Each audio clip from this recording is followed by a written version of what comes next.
குமரி மாவட்டம் ஊரம்பு சந்தையில் வாங்கிய செம்பள்ளி மீனை சமைத்து சாப்பிட்ட 40க்கும் மேற்பட்டோர் மருத்துவமனைகளில் சிகிச்சை பெற்று வரும் நிலையில் ஊரம்பு சந்தையில் அதிகாரிகள் அதிரடி சோதனை நடத்தி கெட்டுப்போன மீன்களை பறிமுதல் செய்து அழித்தனர்.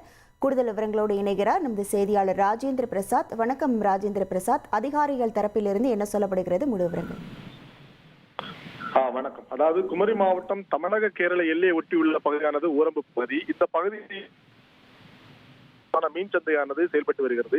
இந்த மீன் சந்தைக்கு குமரி மட்டுமல்லாமல் கேரளாவின் பல்வேறு பகுதிகளில் இருந்து ஏராளமான மக்கள் காலை முதல் இரவு வரை இங்கு விற்பனை செய்யக்கூடிய மீன்களை வாங்கி சென்று சமைத்து சாப்பிடுவது வழக்கம். அதன்படி கடந்த 2 தினங்களுக்கு முன்னதாக இங்கு விற்பனை செய்யப்பட்ட செம்பள்ளி வகை மீன்களை வாங்கி சென்ற சுமார் 40க்கும் மேற்பட்ட, அதாவது குமரி மற்றும் கேரளாவை சேர்ந்த 40க்கும் மேற்பட்டவர்கள் காரக்கோணம், நெய்யாற்றின்கரை, திருவனந்தபுரம் பகுதிகளில் உள்ள அரசு மற்றும் தனியார் மருத்துவமனை அனுமதிக்கப்பட்டு உடல் உபாதைகளுக்காகி வாந்தி மயக்கம் ஏற்பட்டு அவசர சிகிச்சை பிரிவு அனுமதிக்கப்பட்டு சிகிச்சை பெற்று வருகின்றனர். இந்த நிலை இது குறித்த செய்திகள் வெளியான நிலையில் அந்த மருத்துவர்கள் அந்த நபர்களுக்கு, அதாவது சிகிச்சையில் இருக்கக்கூடிய நபர்களின் இரத்த மாதிரிகளை சோதனை செய்த போது அவர்கள் உடலில் விஷத்தன்மை ஏற்பட்டிருக்கக்கூடியது தெரிய வந்தது.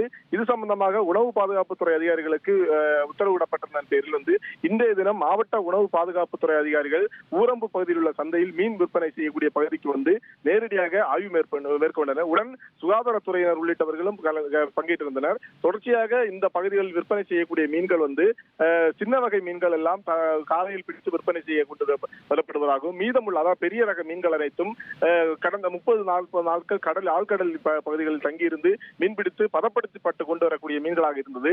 அவை அனைத்து கெட்டுப்போன மீன்களாக இருந்ததால் அதிகாரிகள் அந்த மீன்களை பறிமுதல் செய்து அந்த பகுதியிலேயே பினாயில் ஊற்றி அழித்தனர். தொடர்ச்சியாக இந்த மீன்களை பறிமுதல் செய்யும் போது அங்கு மீன் விற்பனை ஈடுபட்டு கொண்டிருந்த பெண்கள் அவர்களிடம் வாக்குவாதம் செய்ததோடு மட்டுமல்லாமல் அந்த மீன்களை கொடுப்பதற்காக தயாராக இல்லாமல் இழுபறியும் செய்தனர். இதனையடுத்து அதிகாரிகள் இந்த மீன்களை பறிமுதல் செய்து அழித்ததோடு மட்டுமல்லாமல் தற்போது மருத்துவமனையில் இருக்கக்கூடிய நபர்கள் வாங்கி சாப்பிட்ட செம்பள்ளி வகை மீன்கள் சில வீடுகளில் ஏற்கனவே சமைக்காமல் வைக்கப்பட்டுள்ளதாகவும் அவற்றை பரிசோதனைக்கு எடுத்து சென்று, அதாவது குறிப்பாக இந்த வகை, அதாவது ஆழ்கடலில் இருந்து கொண்டு வரக்கூடிய மீன்கள் 30 முதல் 40 நாட்கள் வரை பதப்படுத்தப்படுவதற்கு பார்மலின் என்ற வகை ரசாயன பொடியை கலந்துதான் பதப்படுத்தப்படுவதாகவும், இவ்வாறு பதப்படுத்தப்பட்ட பொருள் நாம் சாப்பிடும் போது உடல் உபாதைகள், உயிரிழப்புகள் ஏற்படக்கூடிய அபாயம் ஏற்படுவதாகவும், இந்த வகை மீன்கள் இங்கு விற்பனை செய்யப்பட்டுள்ளதா என்பதை அந்த நபர்கள் சமைத்து சாப்பிட்ட மீன்களின் மாதிரிகளை எடுத்து சென்று தற்போது உணவு பாதுகாப்புத்துறை அதிகாரிகள் ஆய்வு செய்து வருகின்றனர். அதோடு மட்டும் அல்லாமல் மீன் விற்பனை ஈடுபட்டிருந்தவர்கள் முறையான அனுமதி கடிதம் பெற்றுதான் விற்பனை செய்கிறார்களா என்பது போன்றவற்றையும் சோதனைக்கு உட்படுத்தினர்.